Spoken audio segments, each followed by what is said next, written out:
Space Cities is a show about astronomy, space exploration, and scientific phenomena. Today's topic is alchemy and aliens. I'm your host, Michael Levy, and today's guest is Zareth Shahara. Oh, Michael. Good Thank afternoon. you for having me. Zareth, you've had a multitude of what would be considered paranormal experiences. You started off on the East Coast, being born in Philadelphia, and you have made your way out to the West Coast. Tell me about some of those experiences. Well, I guess it started early on in life with being able to, you could say, make predictions about where my life was headed. And I told my mother at around 4 years of age that one day I was going to be working in Hollywood. I'd seen the sign on television and told her that. And about 24 years later, I was working on a film set. My mother came and visited, and she said, "Do you remember telling me when you were a child?" I said, "Yes, I do." And so here we are. But, you know, for me, started out in an area of surrounding Philadelphia that are not, it's not conducive to spiritual and consciousness growth, if you will. So for me, I was experiencing these things that I kind of knew were out of the norm. I never heard other people talk about them. And so I just knew one day I'd be coming to California. I would watch television shows and go, "That's California." It was as if I already knew the place before I got here. But how I was going to get here is where the real journey began. And so for me, it started out, we were living in Atlantic City, in that area, when I was 17. And I went into high-rise construction, and I was building a lot of the casinos. I worked on about 10 of them. And then I decided I was going to work inside of them. So I became a casino dealer. And I got really good at it. So good at helping customers win that they let me go from 4 of them, which was just par for the course for me. I knew this wasn't going to be my career. But I had a friend who offered me a job on a commercial fishing vessel. And so I had a very mystical experience that made the decision for me. And I wound up out there. And for 4 years, I was on the East Coast fishing and had the opportunity to go all the way through Panama, all the way up to Alaska with one vessel. So I stayed on that boat, and we went to Alaska. And when I got there, I wasn't making the money that I was promised. So I automatically started looking for something else. But while I'm there, I realized, I was told early on that if you have a pulse, you have a job up here. So I flew out to Dutch Harbor, and I wound up becoming a king crabber. And, you know, when you're out there and you are in that profession, and they tell you it's the most dangerous job in the world, I just, basically you feel like you're beating the odds every time you come back to the dock. And you start to feel a little bigger, a little more invincible, and a little more bulletproof, until about 4 years later. And so 4 years into it, I was in the Bering Sea in January, opilio fishing, when our vessel got hit with 3 rogue waves, one right after the other. And on the first one, I got washed over. And I was under the vessel. And how I'm still here today, even talking to you about this, was absolutely nothing short of miraculous. Everybody on the crew agreed. I had just beat the ultimate odds going into the Bering Sea in January at night. You don't come back. And so I did. They got me back on board, and I made a decision. Maybe dying wasn't a good way of making a living. So I wound up going down to Seattle and spent time with my girlfriend. We had 2 places at the time. You make a lot of money when you're doing it. And she got called on a film set to do hair and makeup. And so I went and visited, and I was blown away with how it all works behind the scenes, you know. And I said, this is what I want to do. And that had been maybe the story of my life constantly, was I would say, I want to do this, I would do it. So just through determination, you know, that dogged nature that I have in me, and you've known me for a couple of decades now, once I get on something, I don't get off it. And so I became a stagehand. And then I worked on location for a couple of years. And it wound up being over 10 years, about 25 feature films, television shows, commercials, and got to see how it all works. And so basically, though, as this was occurring, the drive for me to discover the truth about life and about all of this began when I was baptized in the Bering Sea, you would say at night, and brought back out and realized that I had not only beaten the odds, but it made me think about, I lost 40 friends in 4 years up there. And I lost about 40 on the East Coast too, but on a vessel that goes down on the East Coast in the fishery that I was in, 15 guys die at one time. In king crabbing, it's 4 to 5 guys per vessel. So more boats went down while I was up there than happened on the East Coast. And you come away from it thinking, why me? Why did I survive? I knew so many people who were way more dynamic than me in character, and I thought were just those atypical Alaska men who, you know, should have, by all accounts, survived anything. Being dropped off in the middle of nowhere. These guys were like that. They were, in my eyes, larger than life, just like Alaska itself. And so, you know, going from deckhand to stagehand, I had a lot of time to think while I was in that hotel room at nights. And I worked on a film called Fearless. And it was, the basic premise of the film was, Jeff Bridges survives a plane crash while his best friend, who was way more dynamic, had the perfect life and everything seated right next to him. He dies in the crash. So the character of Jeff's goes crazy, insane, trying to figure out why it is in the larger picture of things that he survived. And I think in my case, what I came to was there's still something I'm supposed to be doing. I'm not sure what it is, but maybe it's better that I don't know. Maybe I would have said no to that agreement. But I think when we all incarnate, I've gotten to the point where I realize we all have dignity, we all have purpose. And distinctions are only things that keep you from thinking that you're more special than somebody else. So I never thought I was, but you know me, when it comes to having inner dialogue, I rarely keep it within. So that when I was discovering a lot of these things over the years, I remember you being there and I would bounce it off of you. And you were my sounding board, because a lot of what I was discovering had to do with history, religion, politics, and this was all from just asking, who am I, why am I here? And I kept getting led into these different areas for periods of time. So it was as if I was being guided, and I know I've been guided because over the years I've heard a voice occasionally tell me, move, and then something would hit the deck.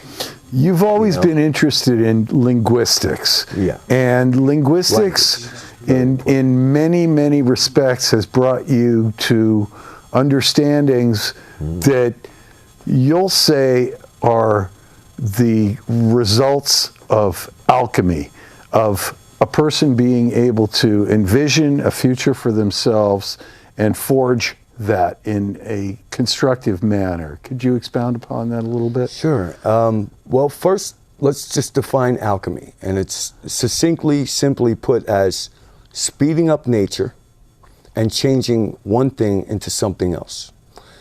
And if that something else wasn't already in that one thing, it wouldn't occur anyway. So in other words, I was going through transmutation myself. I was coming to discover who I really was. And it's really more of an uncovering of anything, because in my case, I had to stop defining myself as this body. I had to start thinking, who is the observer inside? Because alchemy, if it teaches you one thing, it teaches you the art of manifestation, how to put your intention into whatever experiment or project you're working on. The filling of Socrates' cup, in other words. Oh, yeah. And then I also had to play with Plato's cave. What's reality? You know, what is my reality? And so alchemy, if you read the stories of the alchemists, which is what I did before I ever got into the actual art or physical experimentation, I wanted to make sure I knew inherently this was a sacred science. And, you know, what is it about man? There's one fever we've never been able to cure, and it's gold fever. And so going back to the Bible, you have 417 mentions of gold in the King James Bible. And so what is it about gold? And that's what eventually led me from transmutation into the story of the Anunnaki, as they say, which is starting to really become part of the zeitgeist. People are asking the question, who are these guys?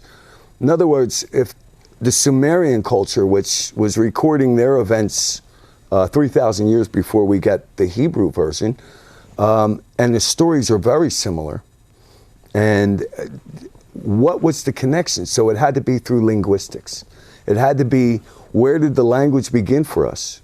If they say that the first civilization popped up out of nowhere in the Fertile Crescent between the Tigris and Euphrates, then what language were they speaking? I wanted to know what they were really thinking. So basically, the recorded texts or the scrolls that they found, and there's hundreds of thousands of them, recording everything from, you know, their history, their mythology, and their daily routines in life. So they were real chroniclers, like we were as well. They were very plugged in, you know.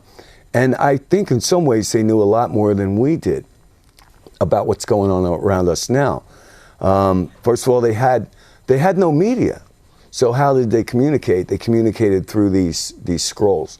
And the scrolls translated would be from 2-letter syllables to 3-letter syllables, to a point where now we're describing words by adding an H in our transliteration, by adding an H. Like what was the significance? Abram.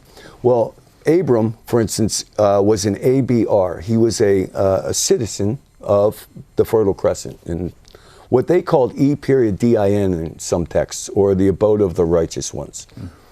And that's the interpretation we got out of that, was that it's very similar to the Eden of the Bible, which came later. But the stories are very similar. There was a flood, there was a cataclysm. Some survived, some didn't. The name that we know of biblically as Noah was actually called Utnapishtim in the earliest text, and then became Ziusudra later on. And we see these clues in cultures all around the world that there was an event, there was a flood, there was something that occurred. And now that we have become like students of astrology, and, you know, again, because we have Hubble and other technologies that can send us out visually into space, but we also have other technologies which are telling us what else is out in the field. What we see in 3D is not always just what we're perceiving. And a lot of that's based on belief systems. So the language was the expression of the belief system. So when I got to, you know, Sanskrit and Aramaic, it just so happened that things unfolded in such a way that I would meet someone who was an expert in languages. And for me, it was a man named Father Charles Moore, who intrigued me in ways I can't describe, because at the time I was studying the Sumerian culture, the Anunnaki, the story of these gods who came to Earth and, according to their text, created mankind as servants. And they were also, the story said that they came to Earth looking for gold. And the reason being is they wanted to take this gold back to their home planet, Nibiru, and fix an alien atmosphere, so to speak. Now, all of these things I started to see metaphorically, like fix an atmosphere. Well, what is our mind but an atmosphere?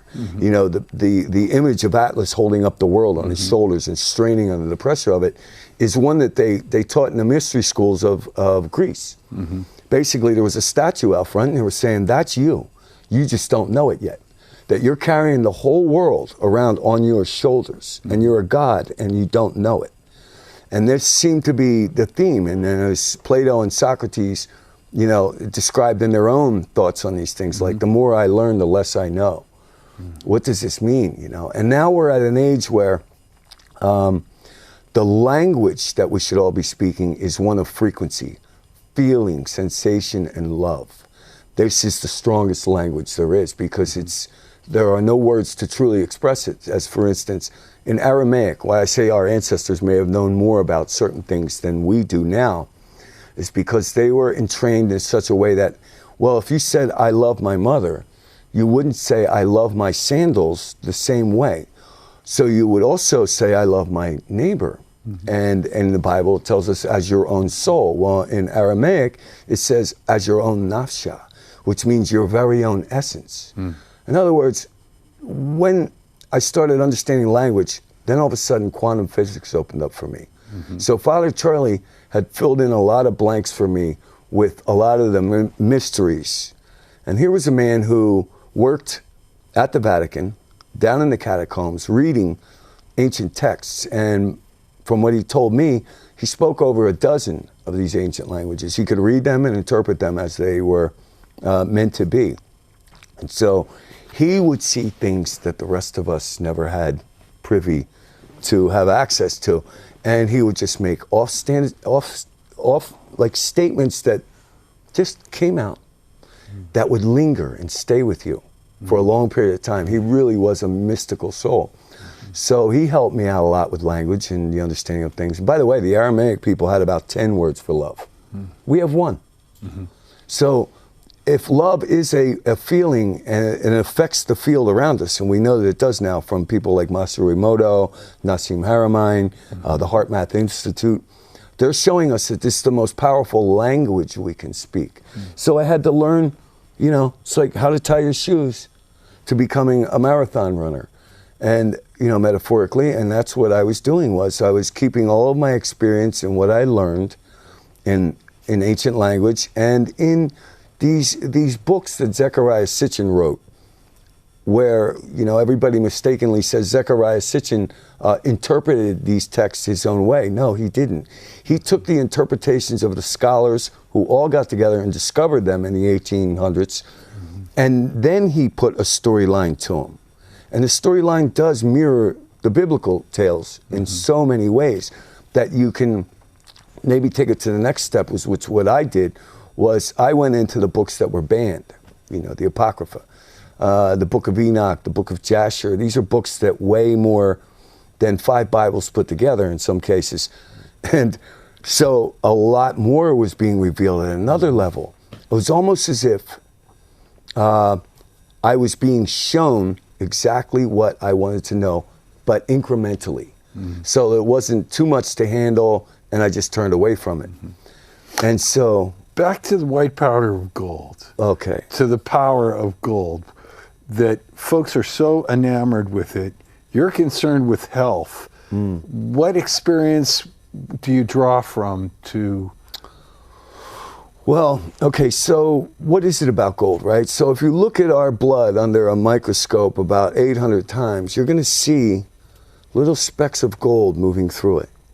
So it's literally in us. And so, like, as a, for instance, how does gold equate to red? When you look at the stained glass windows of the old cathedrals of Europe, they were performing alchemy. They were using gold in to make that color red. They would use copper to make green. So this was an ancient So you're craft. saying that they're creating a matrix of light, basically. Well, I with have different elements so for to instance, create yes. something beyond the normal 3 dimensions. You're actually talking about the 4th dimension. A completely metaphysical science, but it is also part of our 3rd dimensional reality. Back to color for a moment. I have a friend who invented something, and this invention had to do with discovering the source of light. And he said he was using an electron microscope, and he went to look for the source of color in things.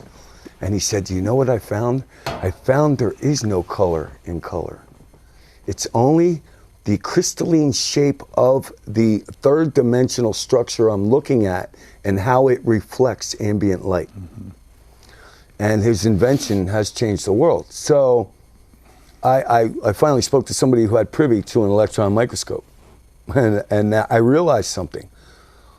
So when they say that we live in empty space, it took me about 10 years to really get a hold of the hologram, as we're all referring to it as these days.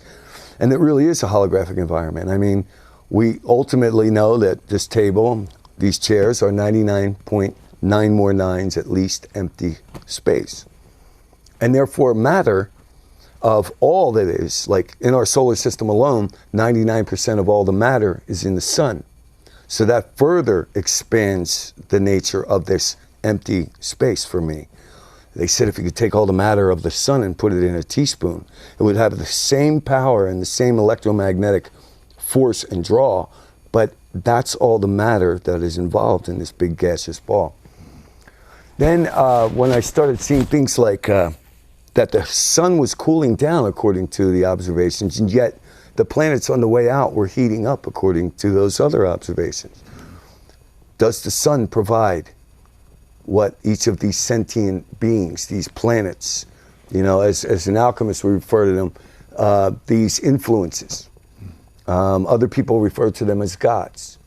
In other words, the gods were getting involved in your life. In other words, we're talking about astrology and how it does affect us. And there's a great book called Planets and Possibilities, where she talks about how these have these influences on us and how frequencies are, our frequencies are tied to these other living orbs out here.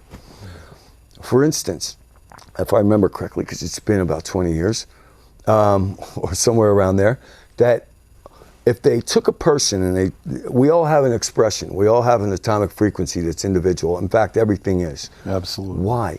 Because where it was, even these two cups, which are identical to us, are not according to atomic frequency. They each have their own frequency. And a lot of it has to do with where the stars were at any given moment. Yes. As these things were being cast and brought into existence. Yeah. Now everything the same begins, thing as we see a solid object now, and we get a representation of something happened hundreds of years ago, thousands of years ago, millions of years ago out in space. You were talking to me once about some research that was being done that basically they were looking for some things. Yes. Okay, now, nowadays we have Nassim Haramein, who is, he was driven by the image, if I remember correctly, of, in the textbooks in school, it tells you this is the universe. So it's basically a guy blowing up a balloon with pennies on it, and it's expanding. What he said was, his drive to understand things was, who's the guy blowing up the balloon? Who's behind this? And quantum physics tells us that it's us. And he has discovered recently in the last few years something that's being accepted by his peers, which is we are the Schumann resonance. We as a collective, a soul pod, if you will, are cells of Mother Earth, a living being. And we also, like the cells in our body, an alchemist would say as above, so below. The macrocosm is the microcosm, and each are expressed equally. And they're not independent of one another. If someone is looking for a pattern in the stars through a telescope of any particular shape, ostensibly what you're saying is that it will be found. And that's what happened with NASA back in the 60s. From any of the research that I could come across about, like some of these secret experiments they did, like with crystals and electricity and H3O or heavy water. That was an interesting one. The one where they were, I think it was around 1961, and they were doing mathematical projections of what they would find in space. The longer they looked and the farther and the deeper they went. And so I think that's how they first discovered a quasar, was they did the math first and said, this is what we should see next. And around 6 months later, they discovered a quasar. And so, encouraged, they ran some more experiments and deciphered that they should be seeing blue lines maybe next. And 6 months later, looking out, they found blue lines.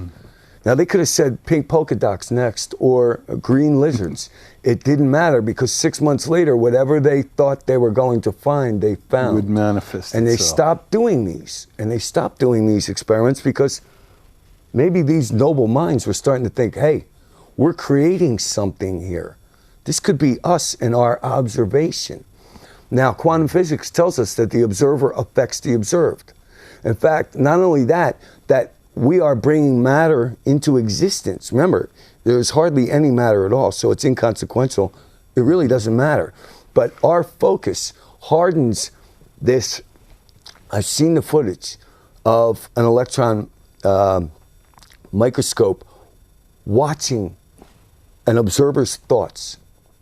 and how these, you'll never see them, but you see the trails they leave behind. And by the trails they leave behind, you can almost tell what the person is thinking at any given moment. So imagine focused intent on bringing something into manifestation. I've been doing it for years and realized I have been. I started out with parking spots. Now you could call this positive thinking, but if we live in a holographic realm, the difference between a dream, which is 100% empty space, and this holographic realm we exist in, that we call life, is that minute amount of matter. So this all as well can become a lucid dream. The first time you're in a lucid dream, you realize that you're making the things happen within it. Now, if you're not aware, then you're not lucid. And so the dream, it doesn't change. When you have a regular dream and the emotions are up and you're running from somebody who's trying to kill you and you run across the street, you almost get hit by a bus, and then it triggers you and you wake up and you got to go to work. You created every bit of that dream, all of it, except you weren't aware that you were doing it. Now, in a lucid dream, which is also another experience I've had, you start to realize, I can make things happen here. Well, carry that same principle over into life itself, which is almost 100% empty space. Now, alchemy started to make more sense to me. So what is it exactly? For me, it was not so much about turning lead into gold. Everybody would love to do that. But is that the right thing to do if you are somehow made privy to this noble, ancient, most ancient art? Because this comes from Hermes texts. And I started to see things where Hermes reminded me a lot of Enoch in the Bible. And Enoch, according to the Bible, became Metatron. So a man went through that state of awareness, became a god, and is an angel. Now, then the word angel in Hebrew and in Greek means messenger. So, and it's funny how languages, I started to notice similarities to languages around the world when you brought that up, was like the word ha. In Hebrew, ha is sacred spirit, okay? It's l'chaim. It's to life itself, and that is what life is the spirit in all of us. So what you're saying basically then is, if someone is bringing a message from outside your realm, they are an alien. Well, as well, you can define it as such. Now, someone once said, you're in this place, but not of it, or not from it. So in other words, we're almost like Neo, which is Latin, by the way, for new, entering into the matrix by agreement. Red pill, blue pill. Okay, by agreement, it's choice. And Morpheus was the god of dreams. So he's showing him, basically, you're creating this. And then there are glitches in the matrix as well. So when we talk about matrix, it's a Latin word that means womb. And even the Catholic Church, in its most ancient interpretations of what it was that they were providing, was a womb. We are the womb, you know, the mother church. And so, you know, that's all based on, you know, the history that we know of. There's a lot of history that we don't know about, and language opened me up to a lot of that. So when I studied Aramaic, I wanted to know what if this being, this supernatural being, and I remember in one text, it was the Gospel of Peter in the Gnostic text. It described Peter was just as skeptical as they say Thomas was, maybe even more so. Followed him everywhere. Always looking for maybe this guy was, you know, not what they claimed. But he did notice two things, according to that book, was one is he never left a footprint anywhere he went, and he never blinked. So are we talking about supernatural beings amongst us? Now, if you're looking at this realm from an alchemical point of view, from an alchemist point of view, which is where you bring something from another dimension in this dimension by focused intent, this supernatural being was the one who, by the way, told us that we're in it but not of it, that, you know, whatever you believe so in your heart, it's yours already. But do you believe it long enough? Do you focus on it enough?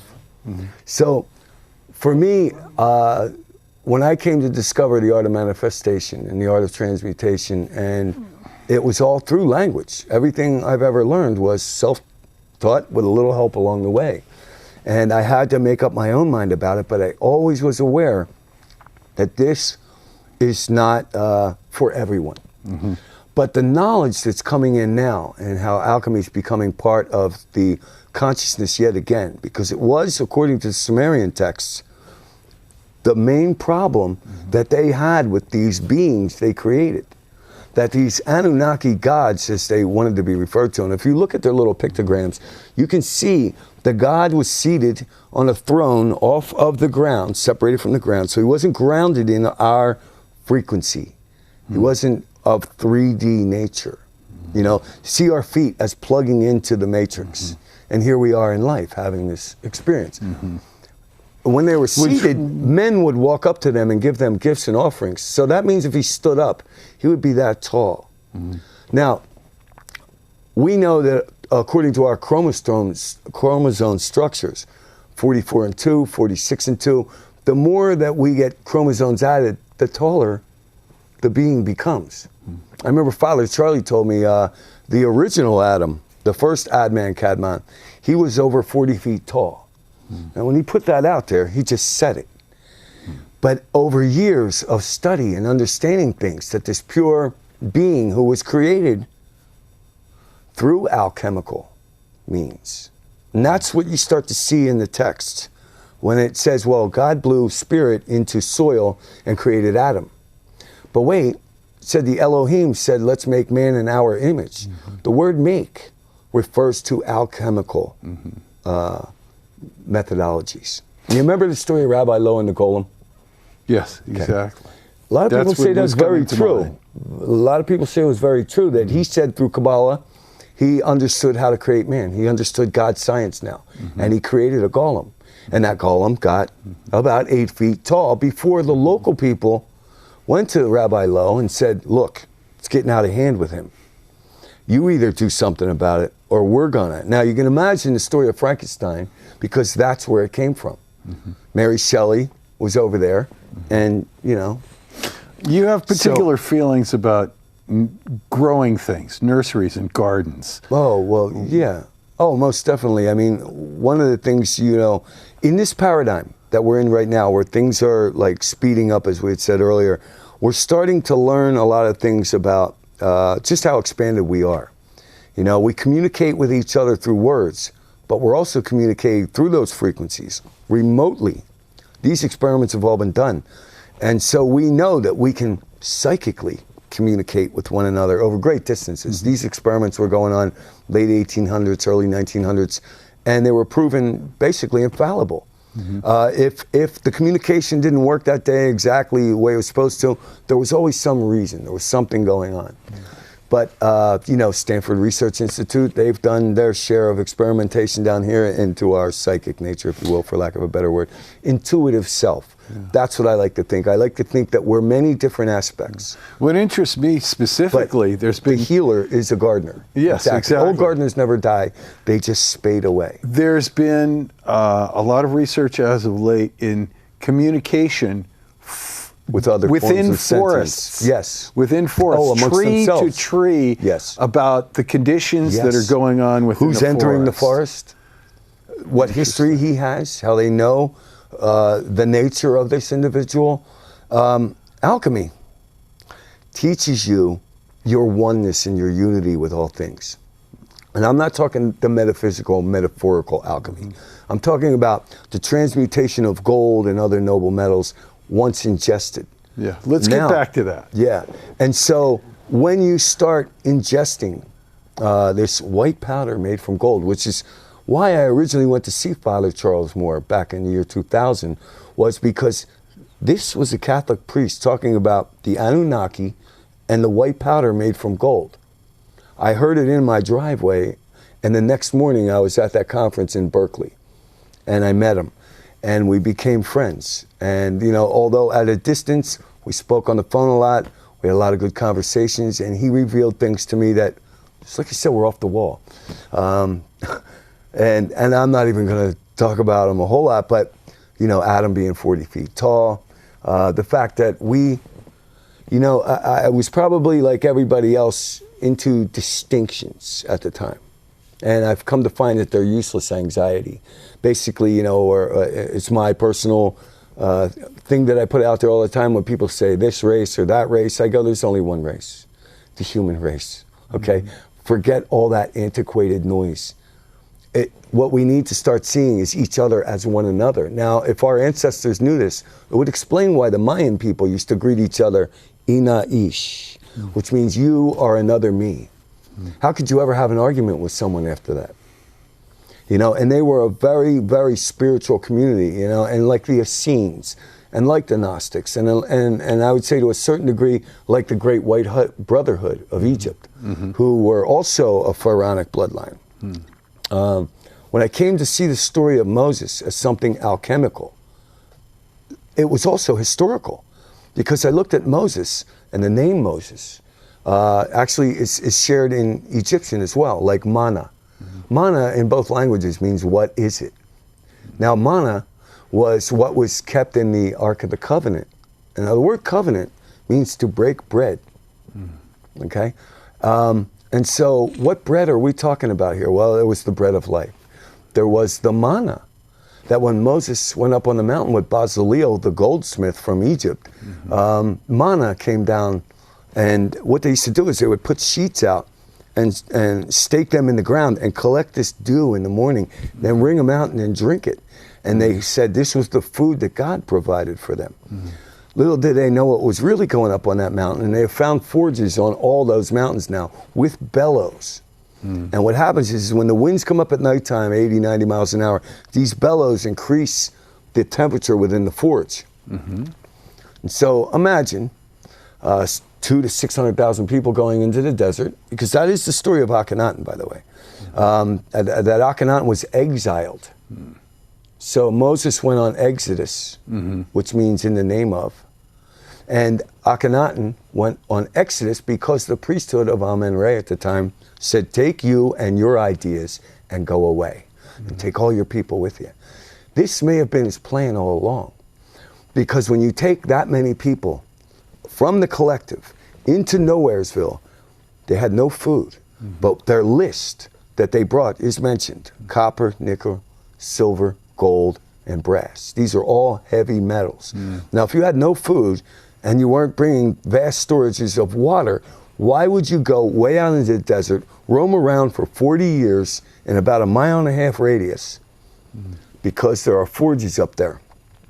So the story of Akhenaten is he takes his goldsmith up to the top of the mountain. Now, Akhenaten was also called Moses for two reasons. One is he descended from the Tutmosis bloodline, which means fashioned from Thoth. Who was Thoth? He was the god of alchemy. So, and as well, when we're talking 46 and 2 chromosomes, when you see all these three-dimensional images of Akhenaten, he was always taller than everyone else.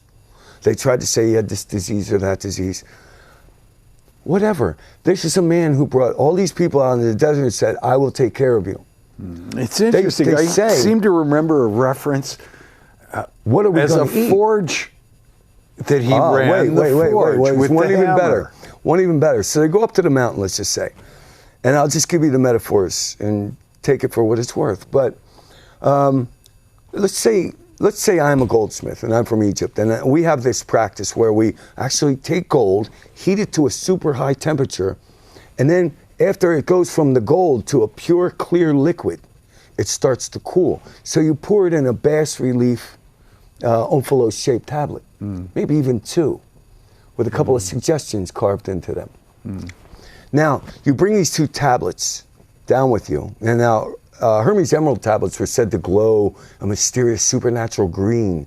The thing about orbitally rearranged monatomic elements, if they've been called, is that they actually were discovered by miners as the tailings left behind in a gold mine. And they call it ghost gold because it glowed back in the depths of the darkness.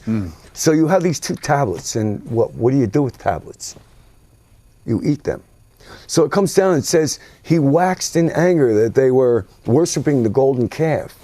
Now this golden calf was called El. Now El could be seen as a generic name for God, but in Egyptian culture, it was specifically Saturn. Now, Saturn was the horned one, okay? And so he was the bull. He was also represented as the bull. You go back to Sumerian culture and you can see a couple more representations. A 5-pointed star, the color blue, because Enlil means Lord of the airspace. Now that you could say that's the sky and it's blue. An alchemist starts to see it as Lord of the airspace. What's going on in your mind? This particular aspect or deity within your own self is influencing you. So, you know, sometimes you have to ground me and bring me back. But as far as alchemy goes, it was the ancient science that everybody was pursuing. When you look at the story of Jason and the Golden Fleece and the Argonauts, he was looking for that golden fleece. The fleece was considered to be a coat of invisibility. Okay, this is another thing that alchemists can do, is they can change their vibration, according to some of them over the years, and disappear. So if you speed up your atoms, some masters from the Far East would say the same thing. I remember one story where a guy went over to meet a master in Tibet, and they were walking down this dirt road, and the rain started coming down, and he was soaking wet. But the master, who was wearing his little thing around his waist, was dry as a turkey bone. And before he got to ask him the question, he gave him the answer, and he said, "Oh, I just sped up my atoms so the rain goes through me." Now, there are many other stories that were collected by Baird T. Spalding and other people who, just like we say, in the last couple hundred years, things are speeding up. And so our ancient sciences and our ancient understanding of who we are as a collective must be very important, that it's coming back from the unified field to us. Yet again, because we're seeing, let's just say, from third dimensional astronomical observations, that we are going through this thing called the precession of equinoxes, this alleged 26,000-year journey, which takes us through all 12 houses. And we have different expressions on one side of this journey and different expressions on the other. They say that the age prior to this one, the 12 to 13,000 years, it was very matriarchal. We were very in tune with nature. Then when we got past that 1,000-year lull, they call it, where it's 1,000 years of peace. I'm sure we've heard that before. And then we get back into what's the masculine-dominated age. And that's where we're at now, they say, at the very end of that. And when you get into that elliptical curve, things speed up. So now we are in an alchemical time, because remember, alchemy is just The speeding slingshot up. effect. Exactly. But the thing is what's not as important as where we are now is our trajectory. And so consciousness is awareness. And people are becoming way more consciously aware of what's being sold to them or being told to them or going on in the world right now. So when a person sees or senses incongruent messages, it hits them a certain way now. Whereas before they were lulled by technology into just believing everything they heard in the system. You know, the word system in Latin means sewer. So, you know, if you're in the system, you know, the idea is we're in an area now, right, where I am now on the world, where California starts just about everything.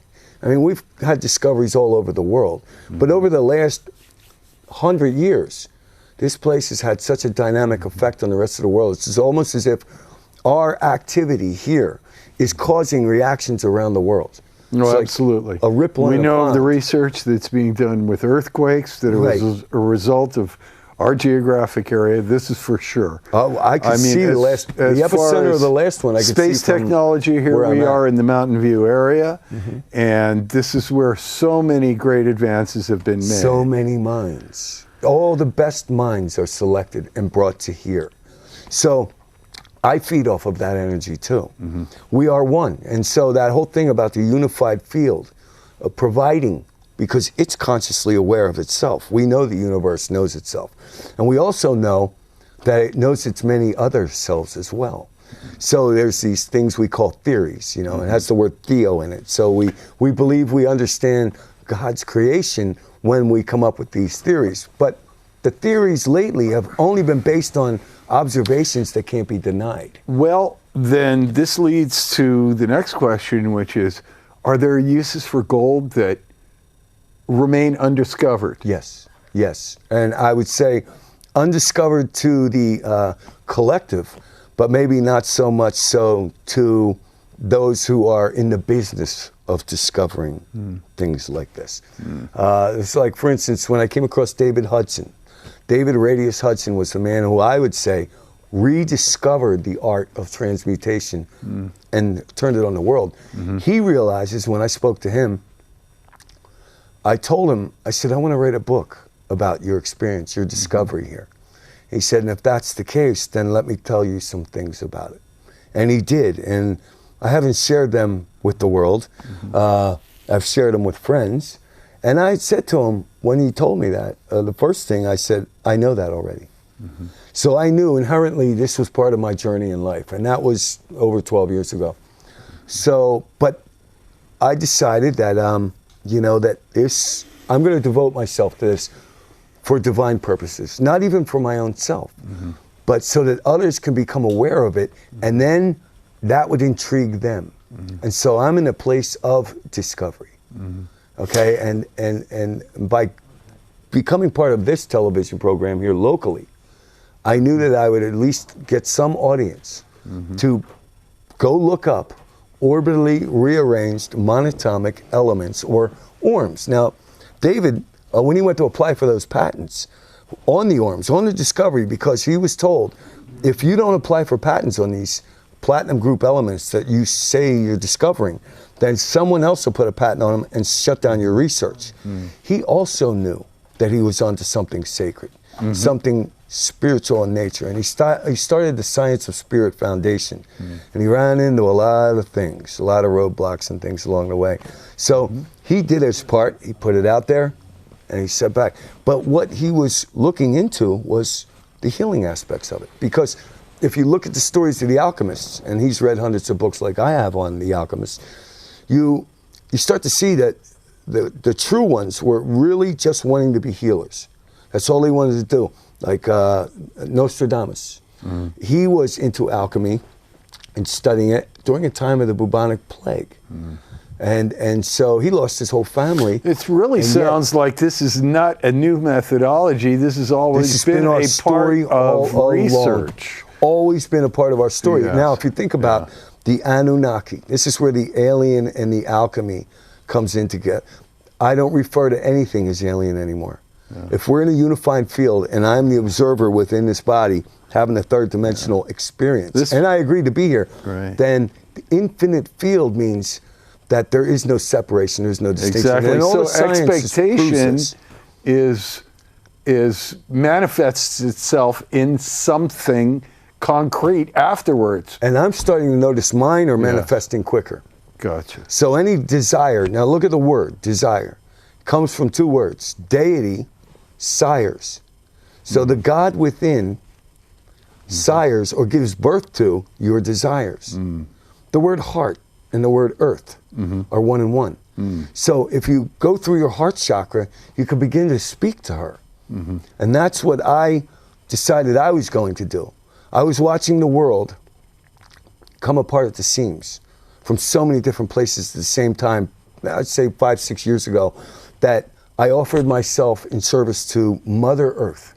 If there's a spirit here called Gaia or Maya, which is also illusion, then I'm here to do whatever you need. And the first thing that came to me, it was a dedication in that book that I wrote, which is, we don't inherit the world from our ancestors, we borrow it from our children. I've had a phenomenal life, you know it. And without going into all of it, I'm on borrowed time. When I got dunked in and pulled out of the Bering Sea by practically the hand of God, I knew that I was here to serve, but I didn't know where or how or who or when. And so now I realize it. And to realize something means to make it real. And so that's what I'm doing is, I realize I'm one of the tiny cells of Mother Earth, just like there are tiny cells within me. People could call them aliens coming to this body or this earth, but we have toxins within us because they seem to be toxic in many ways. They, according to the abduction experiencer, a lot of terrible things are occurring. I've been through the abduction experience. I had exactly 9 hours of missing time. This was witnessed, basically. Not the actual abduction experience itself, but the fact that I had 9 hours missing. And I can just say this, I was driving through Valley Forge, Pennsylvania, which is a very, let's just say, haunted place. There's a lot of energy there, may even be a portal or a gateway because of so much of this. And we now know about the science of ley lines and where they intersect and whatnot. And our ancestors knew all about it. That's why all their sacred grounds were always where dowsers can find these lines crossing. And so for me, hours later, I imagine, car and all, was in South Jersey with the radio all the way up, the heater all the way up, my phone ringing, the car on empty, and I wake up and I said, hello? And it was my girlfriend at the time, and she said, where are you? You said you were going to be here 9 hours ago. I go, I'll be right there. And it took years to find out that the average good abduction experience is about 9 hours of missing time. Took me and my car and deposited an hour and a half away drive time. I don't remember how I got there. Now, I've been to hypnotists. I became certified as a hypnotist. I've never gone down that road to see if I can extract that memory. So I never did. It really wasn't necessary. What was necessary to know was that I had an implant. And so I was at a UFO conference back in 2000, and Dr. Roger Lear was there. And we met, and I said, I think I've been implanted. I said, would you like to take a look at it for me? And he looked at it on a cursory examination. He felt it, looked at it. He said, looks like one. He goes, would you like me to remove that? Or try to, because he had problems removing Whitley Strieber's. And I said, I've given that some thought, because if whoever they are have the ability to do what they did to me, and they find me that interesting, where are they going to stick it the next time? Zareth, so our he laughed, time is and about I laughed. up. It's about up. And I think in conclusion, I've got to say this has been a very, very interesting hour that we've spent. It's been an hour. Time flies, yeah, time flies. It's an illusion, that's why. Well, thank you so much for coming to the show. It's been really enlightening. I appreciate it. The blend and meld of scientific information that we have that really is irrefutable in so many respects, because of the fact that it is research that has been concluded, done, more than once, and there's always been a positive response to this type of research in that respect. So if anybody wants to contact me, you're going to absolutely have that information. If they have any questions and I can answer them, get in touch with me through the email. Yes. And we can establish some sort of, which relationship is esoteria@sbcglobal.net. That's ESOTERIA@sbcglobal.net. And if you like more shows like this one, you can contact Space Cities at P.O. Box 487, Mountain View, California, 94042. Thank you so much, Joe. I really, really appreciate it. It's been a wonderful hour. Thanks for having me. Thank you. Thank you.